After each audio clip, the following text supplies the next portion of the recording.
आज का विषय है तुम आजाद नहीं हो, किसी के नियंत्रण में हो।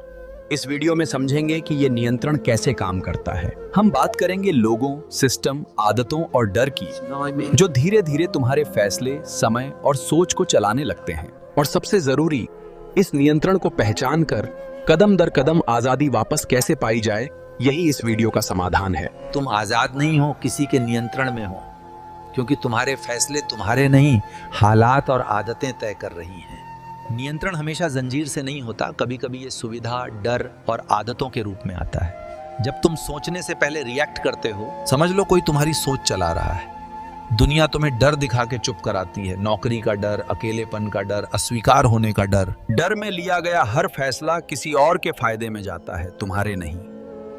लोग तुम्हारी अच्छाई को साधन बनाते हैं क्योंकि उन्हें पता है तुम मना नहीं कर पाओगे। जो तुम्हें गिल्टी महसूस कराए, वही सबसे पहले तुम्हें नियंत्रित करता है। जब हर बार समझौता तुम ही करते हो, तब रिश्ता नहीं, नियंत्रण चल रहा होता है। फोन, सोशल मीडिया और तुलना, ये सब तुम्हारी ध्यान शक्ति छीनकर तुम्हें कमजोर बनाते हैं। कमजोर ध्यान वाला इंसान सबसे आसान शिकार होता है, क्योंकि वो खुद से कटा रहता है। सिस्टम चाहता है कि तुम व्यस्त रहो, सोचो नहीं, थके रहो, सवाल न पूछो। जब तुम अपनी सीमाएं तय नहीं करते, दुनिया तुम्हें जितना चाहे उतना इस्तेमाल करती है। नियंत्रण तब सफल होता है जब तुम्हें लगता है कि यही सामान्य जिंदगी है। तुम्हें सिखाया गया कि चुप रहना अच्छा है, जबकि सच ये है कि चुप्पी शोषण बढ़ाती है। आजादी का मतलब जो मन आए करना नहीं, बल्कि जो सही हो उसे चुनने की ताकत होना है। समाधान बाहर नहीं, अंदर से शुरू होता है। पहला कदम है अपनी आदतों को देखना। खुद से पूछो, ये फैसला डर से लिया या समझ से? यहीं से नियंत्रण टूटना शुरू होता है। ना कहना सीखो, क्योंकि हर हाँ तुम्हारी ऊर्जा किसी और को सौंप देता है। सीमाएं तय करना कठोरता नहीं, आत्मसम्मान की रक्षा है। जो सच में तुम्हारे अपने हैं, वे तुम्हारी सीमाओं का सम्मान करेंगे। फोन और स्क्रीन से थोड़ा दूर रहना तुम्हें फिर से खुद से जोड़ता है। रोज थोड़ी देर शांति में बैठो, ताकि तुम्हारी सोच तुम्हारी बन सके। जानकारी लो, पर भीड़ की राय को अपना दिमाग मत बनने दो। आजाद इंसान वो है जो प्रतिक्रिया नहीं, उत्तर देना जानता है। नियंत्रण से बाहर निकलना धीरे होता है, लेकिन हर छोटा कदम फर्क लाता है। जब तुम अपने समय की कीमत समझते हो, लोग तुम्हें हल्के में लेना बंद करते हैं। याद रखो, जो तुम्हें डर में रखता है, वही तुम्हें अपने हिसाब से चलाता है।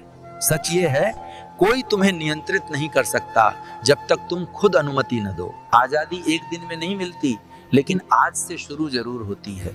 गीता में अर्जुन भी स्वतंत्र नहीं था। उसका मन भय, मोह और परिणाम की चिंता के नियंत्रण में जकड़ा हुआ था। अर्जुन का धनुष गिरना कमजोरी नहीं था, वो इस बात का संकेत था कि उसका निर्णय डर चला रहा था। श्री कृष्ण ने कहा, तुम्हारा अधिकार कर्म पर है, फल पर नहीं। फल का भय ही मन को नियंत्रित करता है। जब अर्जुन ने परिणाम छोड़कर कर्म चुना, उसी क्षण वो नियंत्रण से बाहर आया।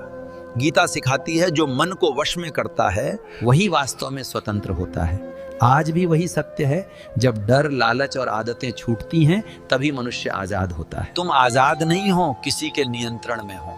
ये समझ आ गया तो आजादी का रास्ता खुल गया। जाते जाते यही कहूंगा, अपनी सोच, समय और ऊर्जा की रक्षा करो। आजादी बाहर नहीं, भीतर से शुरू होती है। आगे की कथा कल। रोज आते रहना, सुनते रहना। चैनल को सब्सक्राइब करना और कहते चलो, जय सिया राम।